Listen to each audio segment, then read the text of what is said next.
All right, it is time for us to start.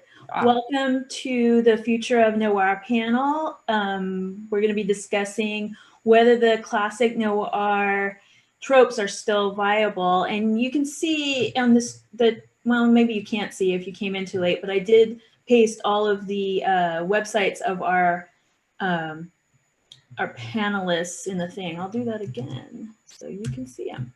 That you can get some information there. But my name is Holly West, and I'm going to be your moderator today. So if you have any questions of our panelists, you probably know the drill by now, but you can put them in the chat, and we will gather them and try to get to them in Q&A at the end of the panel. I would like to welcome our panelists. We're going to start with Richie Narvaez. He is a native New Yorker and the self-proclaimed bratty baby of his family. His dream of becoming the first Puerto Rican astronaut was supplanted by a desire to write, and his long career includes magazine publishing, teaching, short stories, and novels. His latest book, Holly Hernandez and the Death of Disco, is a Puerto Rican YA mystery set in 1979, and his collection of short fiction called Noirican will be out in November. So I was in middle school, primary school and middle school during the 70s. So Holly Hernandez and the Death of Disco was a nostalgic read for me. Also, you got to read it. I'm partial to the first name Holly. So why did you choose to set it during the disco era? Well, it was my first foray into YA, to young adult stuff. And I knew I was going to have to write from the perspective of a 14-year-old. And the last time I was 14 was in 1979. I don't have a teenager. The world that they live in now is very alien to me. So I thought, why don't I go back in time and have a little bit of fun with it? It also opened up a lot of possibilities in terms of subtext and theme, because disco, which is a lot of people make fun of, there was a lot going on there socially. So it was a perfect place to set the story for me. Yay. Yeah, no, I'm glad you read it. Yeah. Go Holly. Yeah, I'm a big fan. Sorry on my parents. So next we have Michael Bracken, and he's lived in Texas more than half his adult life, but as he puts it, not nearly long enough to call himself a Texan. He's the award-winning author of several books, including the PI novel All White Girls. He's written 1,300 short stories, edited 9 anthologies, and he's the editor of Black Cat Mystery Magazine. His latest anthology, The Eyes of Texas, Private Eyes from the Panhandle to the Piney Woods, is nominated for a 2020 Anthony Award. So first of all, Michael, I'd like to congratulate you on your nomination. Thank you. And what makes Texas such a great setting for crime fiction? One of the key things about Texas is the sheer size. We have everything here. Although there's a lot of stereotypes about cowboy hats and big hair, we have NASA, we have space cowboys, obviously. With NASA, we've got award-winning orchestras and ballet companies, and so we can get everything from the dusty streets of small town West Texas to the big city settings of Dallas and Houston and Austin. And, you know, we've got the heart of our state is blue and the bulk of the state is red. So we've got all political persuasions. We have multiple ethnic backgrounds. We are the melting pot state. So. Yeah. How long do you have to live in Texas before you can call yourself a Texan? Pretty much have to be born here, but you know, I got here as fast as I can. Well, I was wondering if maybe you had to be here, not only you, but like generations of your family. That would have helped. Yeah. Well, we're pulling for you. Hopefully you'll eventually get to call yourself, well, I guess you weren't born there, but let's move on to Kelli Stanley. She is the multiple award-winning author of the Miranda Corby series set in 1940 San Francisco. Library Journal calls Miranda one of crime's most arresting heroines. She's also the founder, Kelli, not Miranda. Kelli is also the founder of and current president of Nasty Woman Press, a nonprofit publisher. And her most recent work can be found in Shattering Glass, the first Nasty Woman Press anthology edited by New York Times bestselling author Heather Graham. So Kelli, you know I'm a huge fan of your Miranda Corby novels, but I'd like to ask you something about Shattering Glass. Sure. It includes some heavy hitters like Jacqueline Winspear, S.J. Roseanne, Charlaine Harris, and an essay by Valerie Plame, but it also showcases many lesser-known writers. And I'm curious, did any of these newer voices surprise you with their contributions? Yeah. When I founded this in November of 2016, the idea of the mechanics of it was that we wanted to give underrepresented people a voice. And by underrepresented, we mean people who aren't white, people who aren't heterosexual necessarily, people from underserved communities within the mystery, especially published mystery genre. But we also in general wanted to tap into people who had not yet been published, or people who had been published, let's say, marginally, in something like, being published on an e-zine is a great accomplishment, but it's not your end goal. I think most people's dreams about being writers, being able to hold a physical copy of a book in their hands and know that it's in libraries and so forth. So that was part of our idea. And as we continue, it's in our bylaws as a 501c4 corporation that we hold, calls for submissions for people from communities that we're trying to get involved in the mystery community and the crime fiction community in general. And I would say even beyond the crime fiction community, because we also had science fiction writers contribute to this. We had horror writers contribute to this. The anthology is nonfiction as well as fiction, as you know. So we really just want to encourage people to write, to get out their vision, to get out their passion, whether it's based on a memoir kind of situation where they've gone through something in their lives that they need to record and share with the world in a form that's not Twitter or Facebook, or whether it's something that, that they want to invent that is part of their creativity. Yeah. So that's something that's ongoing in Nasty Woman Press. And we did have a call for submissions early on.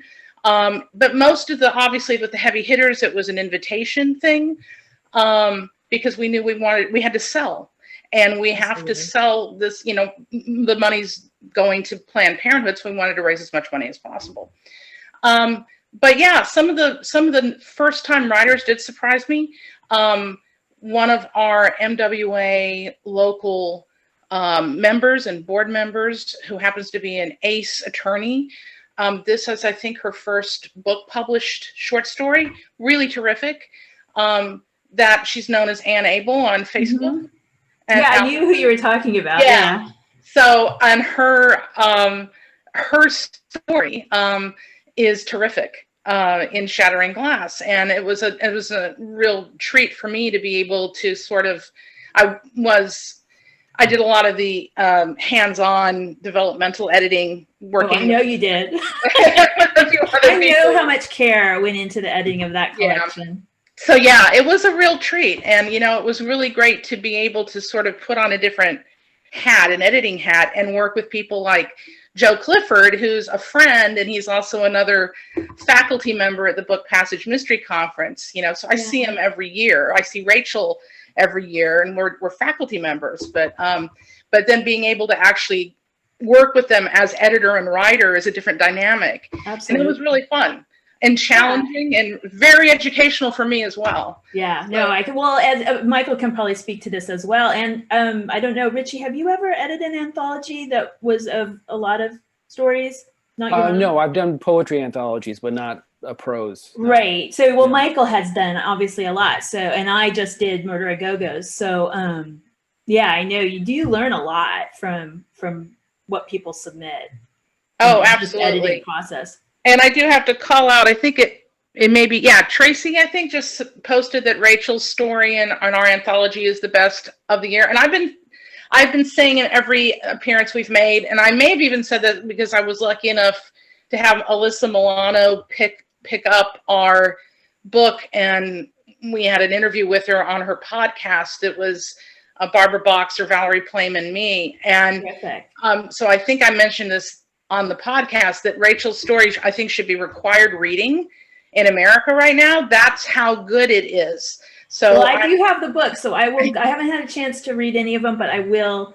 Okay, good. Go straight to that story. Yeah, it's called Down Girl. I mean, everything in it's good. Alexandra Sokolov's story, New Girl, is something I think is going to resonate with so many people. Yeah. It's an amazing anthology. Yeah, no, definitely. So I need to move on to Craig Faustus Buck. He is the McCavity Award-winning author of screenplays, short fiction,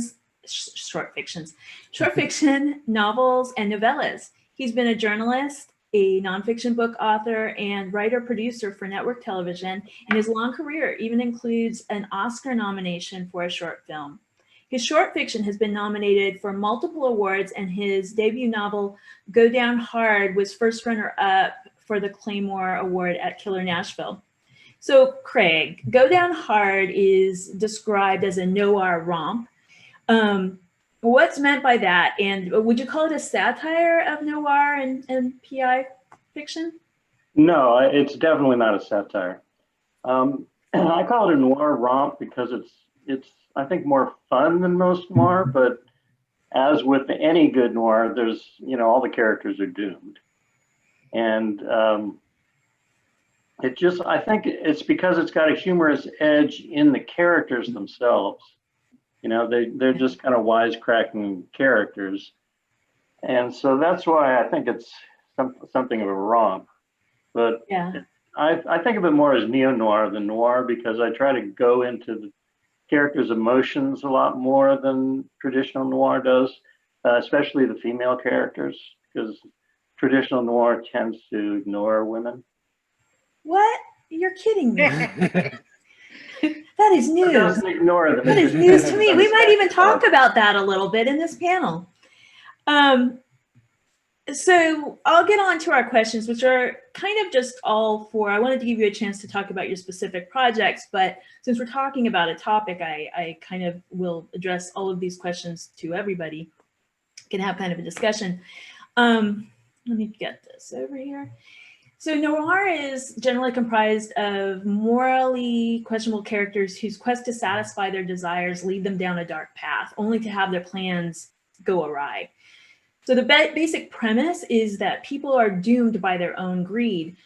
But how does this trope hold up when we know that the most powerful people in the world are also the richest, often the greediest, and many of them are demonstrably corrupt? Are you talking about our noir president? No, this is a nonpartisan panel. Richie, I'll start with you. Tragedy with noir, Craig, I'm afraid. That's true. Yeah. We're all doomed. Richie, though, I'll go to you first. Okay. I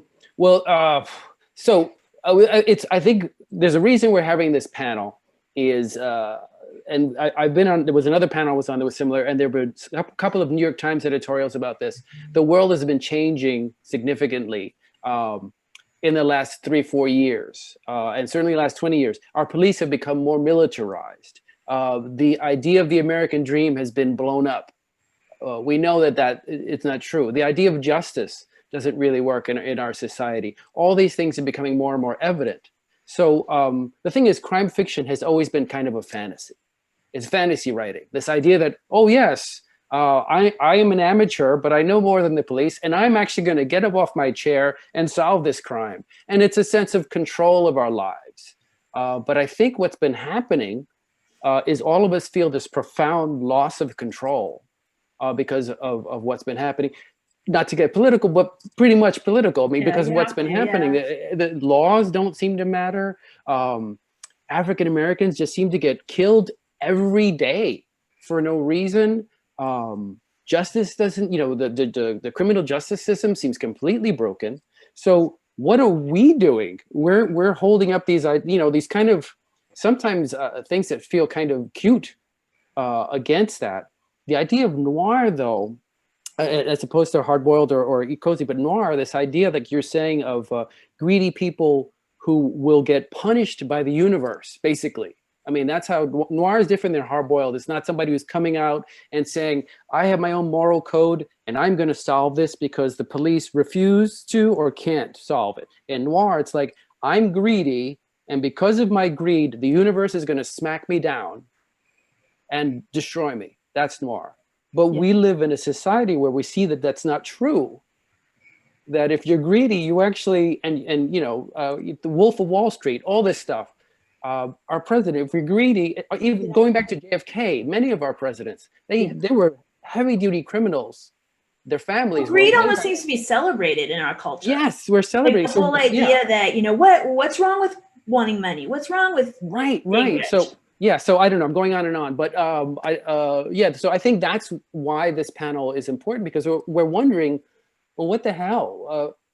Noir seems to be is a moral tale telling, but now that moral doesn't seem true anymore. Is that I guess to sum up my point, the That's moral nice, it doesn't seem to ring true. Yeah. But that depends in part on who your characters are. Because when I'm writing noir, mostly I'm writing about the little guy who doesn't have all of those things going for him or going for her. So in that world, in their world, the world is going to hell, and it's hard to be optimistic. And they're trying to get ahead. They're trying to climb up that ladder, but they're making bad choices or getting involved in bad things. But do they view the people who are rich?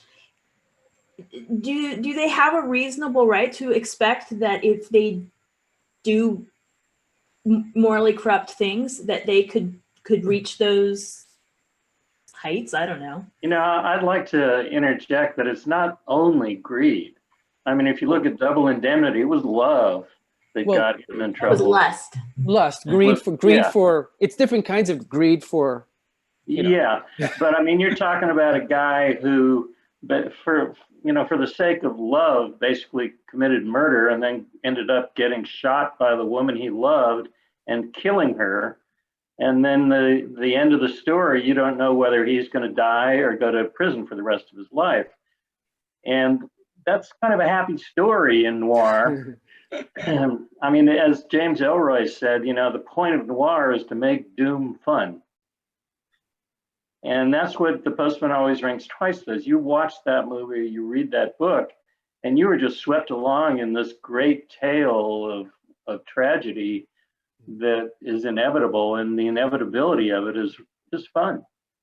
I have to interject here that I think noir has always been a more expansive genre than even what we're discussing specifically, or what Holly mentioned, in terms of greed and capitalist structure and everything else, which is definitely a post-World War II, second half of the 20th century phenomenon, and a blending of literary noir and film noir tropes.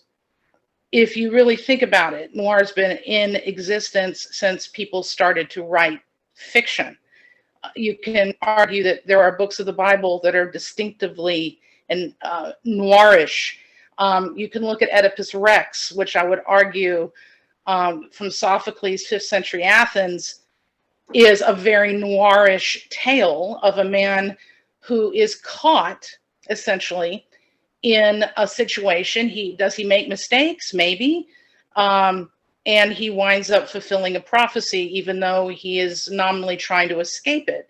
There have been plenty of film noirs that deal with the same themes. I mean, I'm thinking of, I can't remember the title, but it's Farley Granger and Kathy O'Donnell, who play a kind of Romeo and Juliet couple who wind up dying tragically. In fact, tragedy and noir have enormous similarities.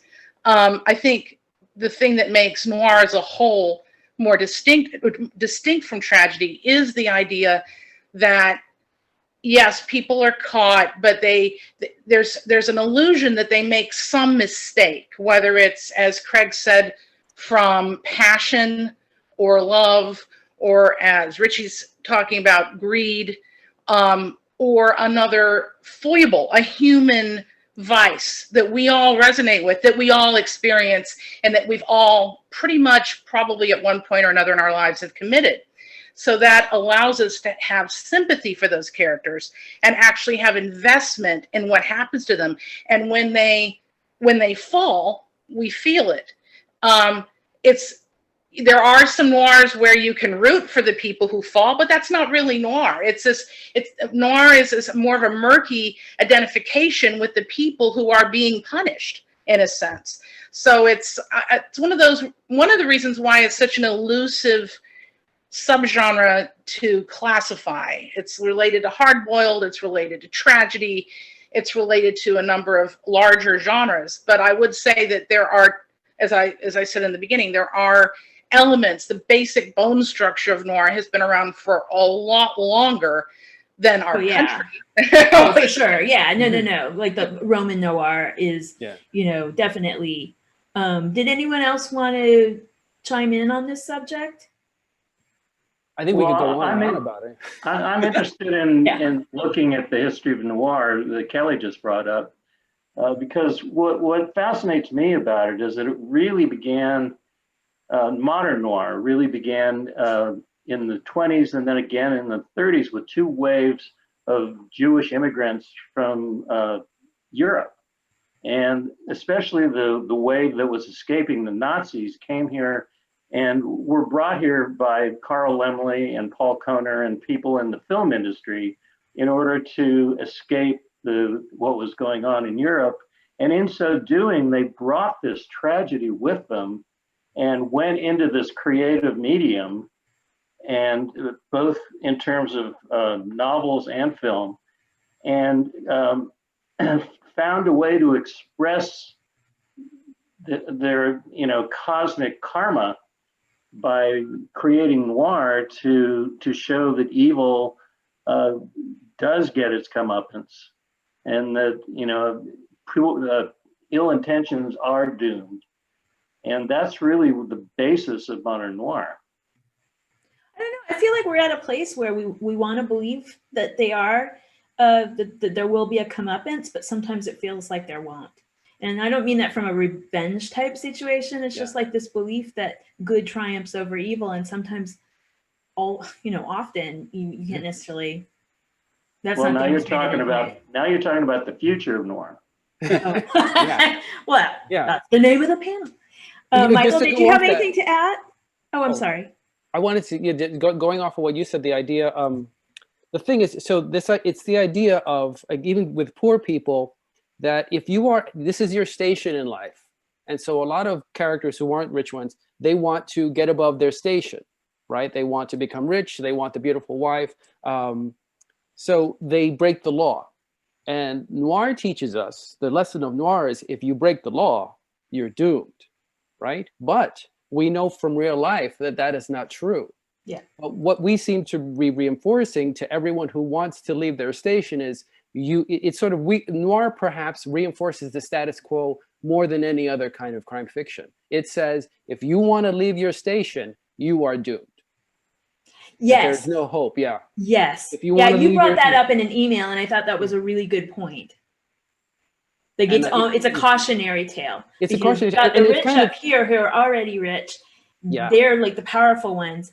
Right. The tale of noir is more the ordinary person who wants to leave their station, but no, you won't, because we've got which is a kind of the American way. It's like, no, don't try, don't even try. And the thing is, in the times we live now, should we keep reinforcing this idea? And I think that was what I was trying to get as to. Writers, should we? As writers, yes, we'll be able to sell this stuff, but is there a moral responsibility to keep saying, don't try to get rich because only the rich people stay rich? That's really interesting, Richie, and particularly if you think about the antecedents in film noir in the early 30s, gangster films, because in the early 30s, transgression against the capitalist forces that were responsible for the misery of the Great Depression, those forces were idolized. I mean, John Dillinger, Babyface Nelson, yes, they were America's Most Wanted, and J. Edgar Hoover created all kinds of propaganda arms to make sure that, he was trying to demonize the criminals even more so that he could win basically public approval over to his side. That's where the radio show Gangbusters came from, which is still in basic, slang in America, going like gangbusters. But the general public sympathized with the gangsters because they were suffering at the hands of the bank. So that's also part of noir too.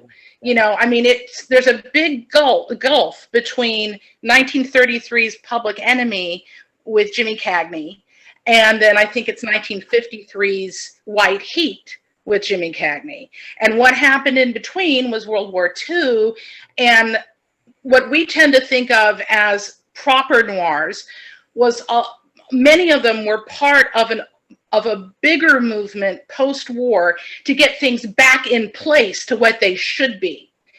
We felt it as women in the post-war movement because women were now not able to wear slacks. The new look from France came in, which was like flat hats, very hourglass dresses. I mean, you had your famous shows like Ozzie and Harriet and the Donna Reed show, where Donna would come down a staircase in her hostess gown, at 8 a.m. in the morning, properly made up and coiffed. Because even I Love Lucy did that too. Right. Well, you could Lucy not as much because she was a little bit earlier and she was transgressive. Yeah, exactly. But she still would have been wearing pearls. Right, but she fought for Ricky she fought for her husband to be part of that show. Anyway. Oh, of course. Oh, no, I didn't mean it like that. No, yeah, sure. But Mother knows best. There was a big movement post-war to put women back in the kitchen and make sure that lock stayed on their ankle. And we see that reflected partly in some of these other noirs. But we also see other noirs like Nightmare Alley. What's the one the Film Noir Foundation just restored with Van Heflin? It's a really strong indictment of capitalism and greed and suburban get ahead. Now I can't remember the name of it, but there's also Thieves Highway, which is a fantastic film with Richard Conte about the apple and produce business. Because a lot of leftist writers were working at that time, as the blacklist was going on still, and before it got really cemented in the Hollywood. So you had competing messages there, but I don't think you can overlook the fact that those particular kinds of noirs were part of an overall theme by what Eisenhower called the military-industrial complex, if you want to call it proto-corporate America, to kind of put things back in the bottle that got released because of the necessity of war. You know what, I'm going to move on from this because I think we definitely could just have this conversation for the rest of it, but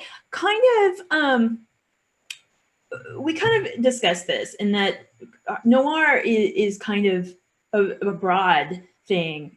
Some people argue that it's very specific, basically the description that I gave at the beginning, but there's also, lots of different things mixed into it. And so I want to talk about the private eye, and I'll direct this question to Michael because I want to hear what Michael has to say. Okay, so it's kind of the flip side of what we were talking about before of, morally corrupt people. But the private eye, relatively speaking, manages to maintain his or her virtue despite being immersed in the underbelly of society, a lone wolf swimming toward justice in a sea of corruption. So a lot of people would argue that PIs don't even really belong in noir if you're being like a purist. What do you think? If you're being a purist, they can't, because the private eye at the end of most private eye stories has not been impacted the way the protagonist of a noir story is impacted. The private eye lives to solve another case, which means he hasn't suffered. Or if he suffered, he hasn't suffered enough because he lives to sort of go to another case. But so don't you think that Jake in Chinatown suffered? Yeah, but he survived it to take on another case. True. I mean, he's in bad shape, but he's still moving on. So, protagonist in a real noir or a traditional noir is dead, in jail, or incapacitated in some way. And So there's a very clear distinction, but the genres do mix sometimes. Sometimes you've got a noir story in which the private eye is the protagonist or the person telling the story, but isn't truly the protagonist driving the story. So there is some overlap. And to just touch on one thing Richie said earlier about noir reinforcing the status quo, as writers, we may not be thinking in terms of reinforcing the status quo, but sometimes what we write about reflects our lived experiences.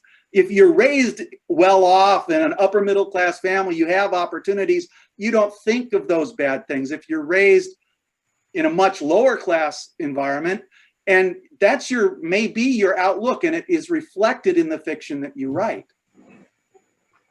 I'd also like to point out to Richie's point that noir reinforcing the status quo is a writer's opportunity. I mean, that's what neo-noir is all about. You take those tropes and you turn them on their heads. And so if you are concerned about the fact that noir reinforces the status quo, you write a noir that doesn't.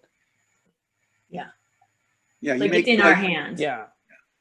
That's exactly it, Craig. That's what I try to do with Miranda, which is because I find that most classic American noir from the classic period, which extends back to the 30s, is highly misogynistic. And when I wrote City of Dragons, the first Miranda Corby book, I conceived of Miranda as exactly that, is purposely turning those tropes of demonizing strong women who owned their own sexuality, who were intelligent, who were ambitious, all the things that women were not supposed to do, and made her the gumshoe instead of the villain. So, you know, if you think about any genre, I think, in writing or any fictional contrivance, you look at what has come down as the definition of that and the bone structure of it again, and you try to play with it and see how you can make a statement and how you can do something and whether that speaks to you and do something new with it as you're suggesting. And I think that is how you keep the future of noir, the future of noir. It's how you keep the future of anything. You constantly redefine according to what's coming at you. I mean, I just got a question in the chat box from somebody who was saying in a comment that was kind of hard to understand, because I don't know if it was supposed to be a challenging comment or what, but it said, then Kelli, how do you explain noir in the age of COVID, BLM, 4, 5, ... That's a rough quote because I can't see the comment anymore. Well, first of all, I would say placing BLM next to COVID makes me wonder about the commenter's agenda in posting that question.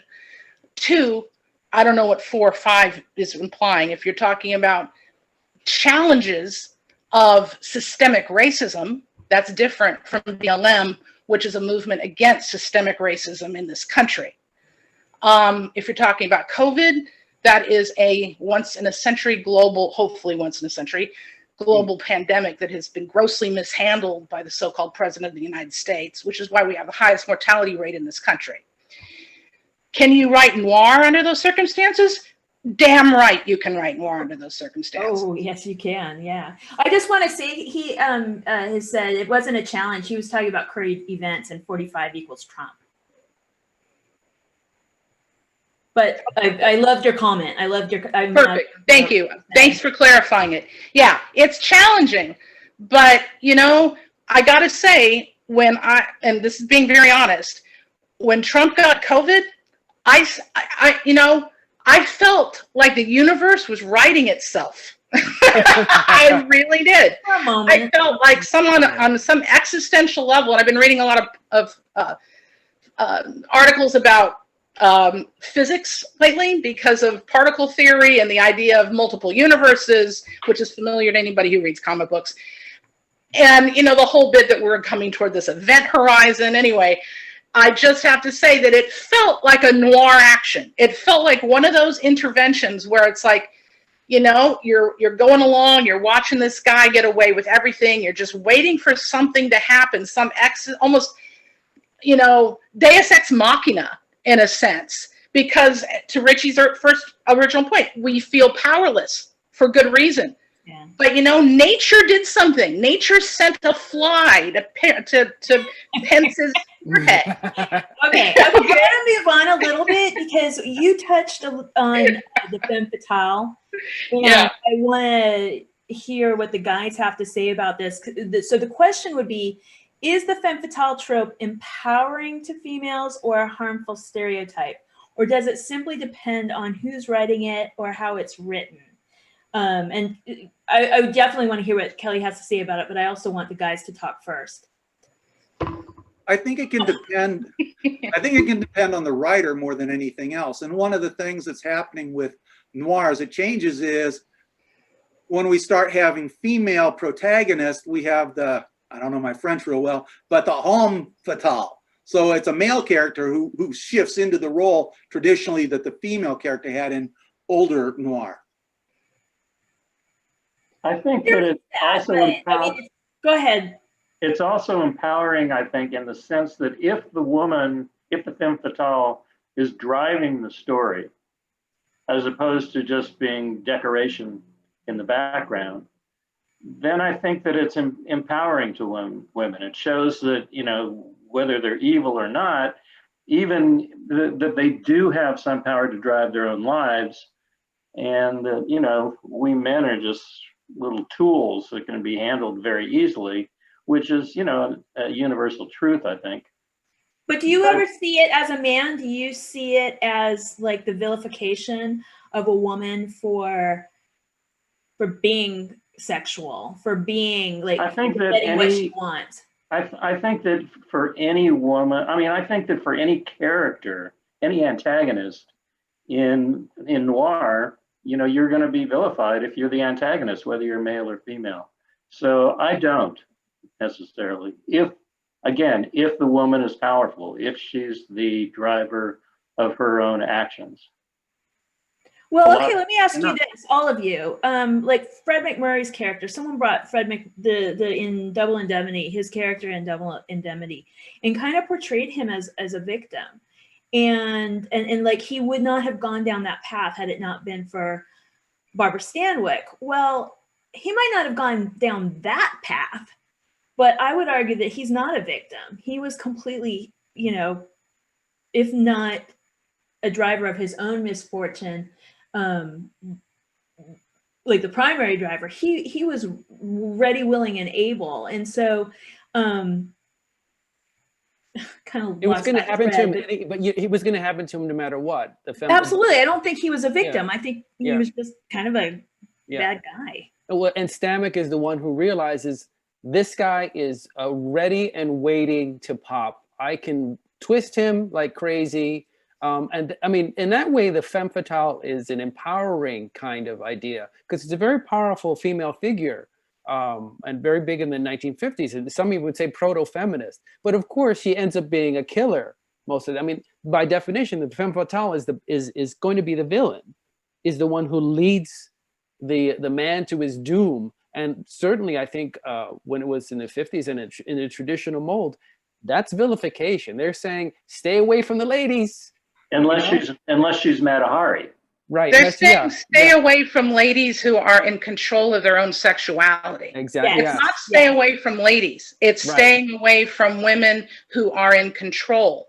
Right. And the point of the misogyny behind all of those representations, and they are misogynistic. I don't think, people have tried to, because they are undeniably entertaining, especially when packaged in movie studio production values with really great actors and actresses, there's an undeniable appeal to them. Who doesn't want to watch Jane Greer and Robert Mitchum and Out of the Past?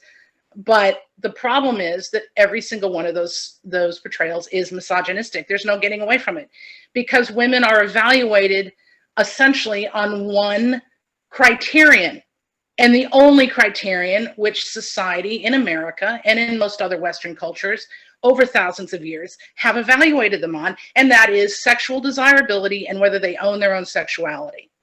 Okay, so that's a female Yeah. point of view, and I agree with Kelly. Since I got guys here, I want to hear, do you have anything to say about that? I think she's spot on there. I mean, yeah, it's not. I was not being complete enough. Yeah, it's not just women. Certainly, it's women who are independent and I guess in the 50s perspective, dangerously in control of themselves. Mhm. You know. Yeah, I agree. Yeah. I agree as well. One point I wanted to make, which is just a point of interest, it has nothing to do with that specific question, but you were talking about how Fred McMurray was not really a victim. And it's interesting because Fred McMurray played the part as a very strong guy. In the book, that character was this wimp. So it's interesting to see the difference between how those characters are played and how that character comes off as either a victim or the perpetrator of his own fate. One of the things when you're watching especially the movies, is there's often two key female characters. There's the femme fatale who's leading Yes. the male character astray, but there's also a female character who's in contrast to that. The wife at home, the girlfriend, the secretary at work, showing what the good woman is all about. So the movies show you that contrast, and they do kind of lead you to think, ooh, stay away from the bad woman or the bad girl and go home to the happy little homemaker. So yeah, you have that compare and contrast thing in a lot of the older movies. I hadn't thought about that, but you're right. Yeah. It's I think we still interesting. see that. Yeah, we still see that all the time. Yeah. Oh, for sure. Yeah. Definitely. It's interesting how the new television version of Perry Mason, and by the way, Raymond Chandler learned how to write noir by reading Earl Stanley Gardner and analyzing him. But it's interesting how the new version of Perry Mason has really empowered Della Street. She's now the reason that Perry Mason became a lawyer. She's the reason that he's fighting evil. And she is coming across as an incredibly strong woman, whereas in the series, she was, just. Would you say that diminishes Perry in any way? I think it makes him more interesting as a character myself. Yeah, and I think that's a good point, because it's like, just because you have a strong female character who's driving more strong than, say, in the books, doesn't necessarily make the male protagonist any less. Yeah. Now he's more complex, right? Yeah. He's more interesting. Yeah. He's not just a lone wolf detective guy. Yeah. Did anyone else want to? We're getting God, this has gone by so fast. I was going to throw this out there, Holly, Yeah. because it might be something to chew over, because I sort of depart from some prominent colleagues in this particular opinion, but I don't think Gillian Flynn writes feminist literature whatsoever. I find Gone Girl and her other material to be extremely misogynistic, and this is from a female writer. And the argument is that, if we show women being victims and instead we make them sociopaths, then somehow we're being feminist. And I call, excuse the expression, I call that bullshit.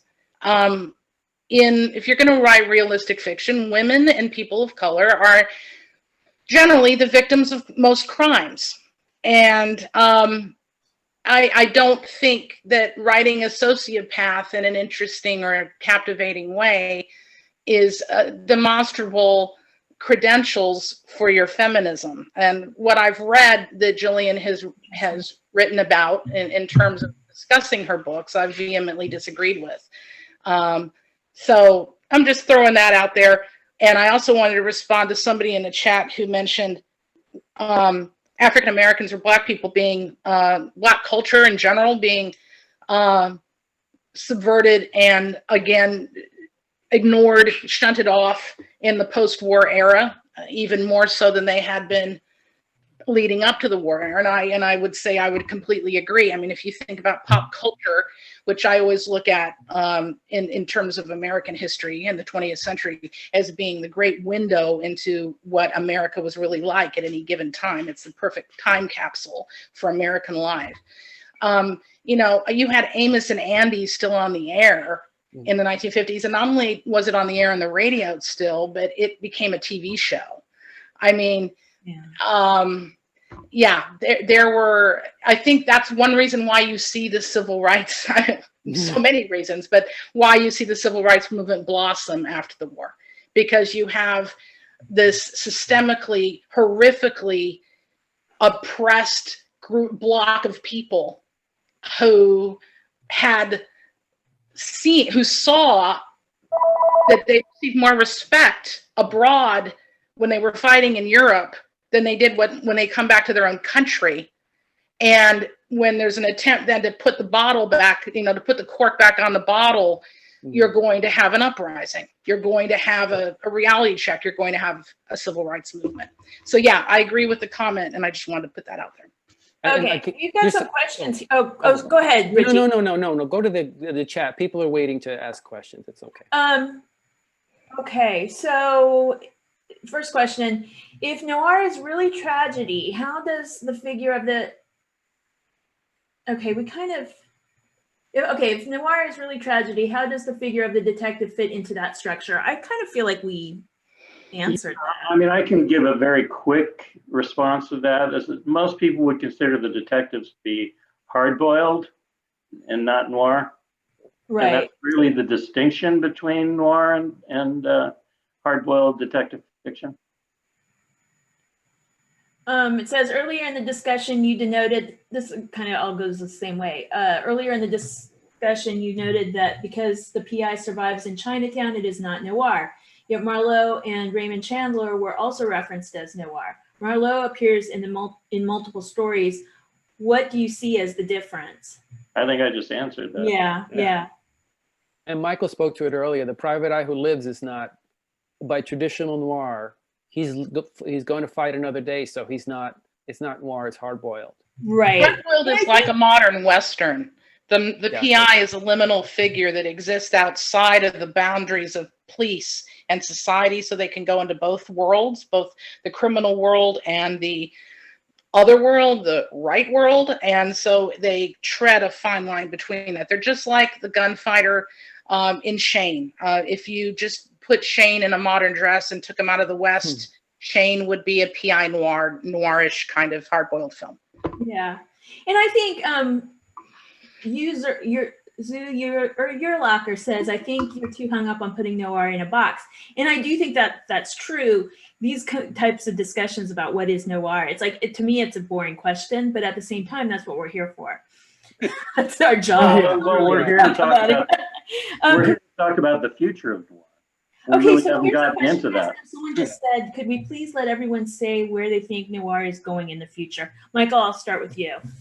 Well, I have an anthology coming out in December called Mickey Finn 21st Century Noir. It's the first of a series of annual anthologies about noir set in today's setting, anything after the year 2000. So what I've asked the writers is to incorporate the modern day elements. I mean, there's a difference between what you can do with a cell phone and when you had to find a payphone on the corner. There are a lot of elements that too many people fall back on the old tropes and want to write noir stories set in the past. Well, try to take those same tropes and set them in today's environment. Will they work or not work? With what's happened with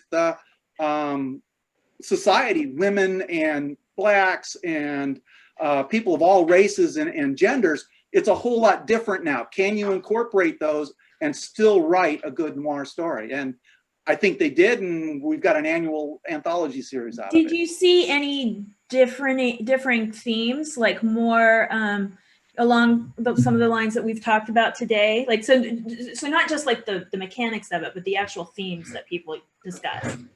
The fundamental theme of most noir still remains the same. It's essentially at the beginning of the story, your character's screwed and things just get worse from there. Okay. Now, exactly how that happens and who the character is, there's more female characters. There's less traditional white guys, middle-aged white guys. You're seeing more diversity among the protagonists of those stories. That's a definite change. Yeah. I'd like to point out that Michael is a traitor to noir He's gone over to the light side. He's just done an anthology call for cozies. Nothing wrong with that. Nothing wrong with that. Eh. I would like to see that or read that. Future of Noir, Kelly. Well, I wanted to respond first before I go into my future answer, which is going to be very short, to some of the questions that have popped up that were being somehow too narrow. I failed to see any narrowness when I started off my conversation saying that I think noir extends back to Oedipus Rex and Job, the book of Job in the Judeo-Christian Old Testament. Noir has an ancient history and a very strong bone structure, to me. But when we're in a panel discussing this, we have to go with what are commonly accepted definitions. Yes. The most common accepted definition has been mentioned in the chat is that, and I'm going to be quote Eddie Muller directly because he's a friend and I've done a number of panels with him, is that you're fucked on page 1 and it only gets worse from there. Okay, that's essentially noir. I write hard-boiled with noir overtones. You know, technically speaking, are hard-boiled and noir related? Yes, they are. And you can have a mixture, just like you can have suspense and thrillers mixed, or you can have historical fiction. There is no rhyme or reason not to blend genres and subgenres into whatever works for you as a writer. Oh, so absolutely. I think we're all on the same page about that. And when you hear us discussing the splintering off of hard-boiled from noir, it derives from the necessity of being able to do that so that we can have discussions like this. Well, when I think about like noir, like is noir still relevant or whatever, I'm really thinking of crime fiction because that's my genre, my overall genre, and I am concerned about its relevance and keeping it relevant as we move forward. But Richie, Future of Noir. So just to plug my book, so I have a book coming out called Noir Eurekan, and what I try to do is sort of what Michael said. I write with Latinx characters and put them in noir positions to show that yes, all right, maybe Latino characters have often too much been associated with crime, but they are complex people and they deserve to be part of the pop culture hierarchy. But also it's important to see, what I try to do is important to see how socially they can be dragged into a noir situation. And I think that's part of what we're going to be seeing more with noir is more diverse writers coming from different perspectives, not just playing with some of the old tropes, greed, hubris, just pure lust, but just having, if that was an African-American man playing in the Fred McMurray role, that changes, that gives it a whole different subtext. If it was an Asian man, whole different subtext. And I think we're going to be seeing a lot more of that. And just about crime fiction, I think a lot of us are in a holding pattern for what happens after November, the November elections. Because at that point, the police can either hopefully get on a better trend or get worse. There's been a militarization of our police force. They're becoming sometimes more of a danger to the populace than a help. So to write stories about cops doing good things, you're going to have to deal with that morally. All of us much more going into the future. Yes. Excellent point, Richie. That's exactly what I was going to say in terms of I see the future of noir as being more inclusive and reaching out again to underserved and underrepresented populations and groups within our society and being able to tell voices from different perspectives. Yeah. I mean, I tried to do that with my series, and I will always continue to try to do that as a writer because I find that's what interests me and that's one of my passions. I think noir we're in better position if we are writing in let's just say noirish to satisfy more subgenre rather than splintering definitions. If you're writing in a noirish tone, I like Holly call myself a crime fiction writer, but if you're writing in a more noirish vein, I think we actually have much more freedom and much less of a challenge in the future than do people who have been concentrating on police procedurals, which is going to be a very thorny issue no matter what happens in November. It'll be interesting to see how those evolve. It will be. And I agree with what everyone has said about this. I mean, to me, putting noir in a box is one of the reasons that neo-noir exists. And to me, neo-noir, the definition of neo-noir is fuck the box. You know, fuck the tropes. Do whatever you want to, find what you didn't like about noir and change it, fix it, you know, expand the kind of writers who are doing it, expand the kind of issues that are discussed. You know, as long as you're making doom fun, you're still in the noir world. Well, I feel like the word noir automatically puts you in a certain place and time. And so I think that's why all of these topics keep coming up. Like, how do you keep it relevant? And one of the things that let's see, I want to go to one of my questions. Well, basically, one of them kind of goes along with what we've been talking about. Would you argue that noir is a more accurate portrayal of crime and punishment than other subgenres of crime fiction? It's certainly realistic in many ways. I mean, we're living in the time of doom right now. And I'm very interested in seeing how noir writers are going to handle our current world. You know, I'm not looking forward to writing anything with people wearing masks, but I don't want to make everything I write historical fiction either. Yeah. So, you know, it's kind of a conundrum for a writer. But on the other hand, there are a lot of fascinating things about it. And when you look at a world where truth is being assaulted right and left, you know, reality is being assaulted right and left. Conspiracy theories are gaining the same kind of gravitas as, you know, well, thanks to our president, as the OED. I mean, it just is. We were living in a completely ridiculous world, which is a really fertile field for noir. Okay, we've got 4 minutes left, 3 minutes left now. Someone send me a question from the audience. No one said a question. We can all start writing science fiction. Right. Yeah. We live in a science fiction world. This is a thing. Yeah. It's already, we're in sci-fi now. Yeah, that's what it feels like. It just, it's. We live in a pre-apocalyptic. I do have a question. Okay. But that's what Blade Runner was all about. Right now. Yeah, we're in Blade Runner. Talking about how weird things are right now, Michael, have you had issues with productivity during this time?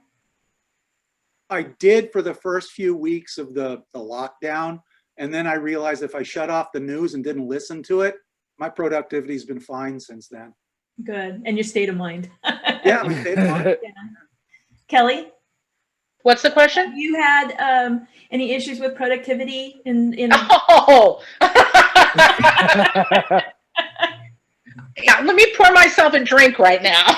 Yeah, big time. I have PTSD. It's one of the issues that I deal with. So as a writer, it's difficult. And in 2016, it's been triggered for 4 years. So despite my working on it and through it, it's extremely difficult. Yeah. Yeah. Craig? I've had, I mean, my wife tells me that my life hasn't changed during the pandemic because I always kind of stayed home all day and wrote.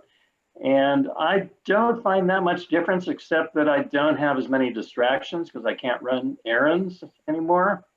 So I mean, someone was saying the other day that the pandemic is a gift to writers because we're used to the solitude and we relish the solitude and we often resent the things that try to invade our solitude. So I have not found it to be particularly injurious to my productivity at all, no. I think what's more difficult for me is the election, and so especially as we get closer, that's been harder for me than COVID. It's been taking a lot of, the election's been taking a lot of time for me because I've been doing a lot of text banking for, you know, Democratic candidates, down ballot candidates in swing states and stuff like that. Yeah, well, it's good. Like you know, that's working through some of the anxiety through positive action.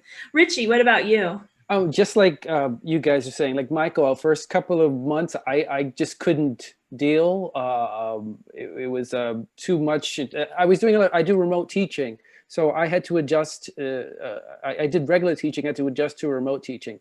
I didn't get anything done for months, and then I slowly got into a rhythm, and it's been getting better. But within the last month, there's the things, the Supreme Court, the election coming up. There's so much, and I don't watch the news, but I can feel. I read the news though. This tension. Yeah, yeah, and I get the Twitter things, and I'm like, oh God, So there's a lot of anxiety that I'm dealing with. So I do drink a lot more. Yeah. So that is, but I do find every day I can write just a little bit, not as much as before, but I think after the election, if things go well, I'll be in a better place. Well, this is what I'll leave you guys with, and that is, because we're out of time, that anxiety, that fear, that nerves, I think channeling that into our writing, into our characters, it's a good opportunity to kind of not exercise the demons. And I'm looking so forward to seeing what you guys have next. I want to thank you, Holly. Great panel. Thank you, Holly. You did a great job. Thank you, Holly. Thank you, Holly. To keep on theme with the convention, I will be signing books in the living room when the panel's up. Sounds great. I'll see you all at the bar. All right. Bye, guys. Thanks, everybody. Take care.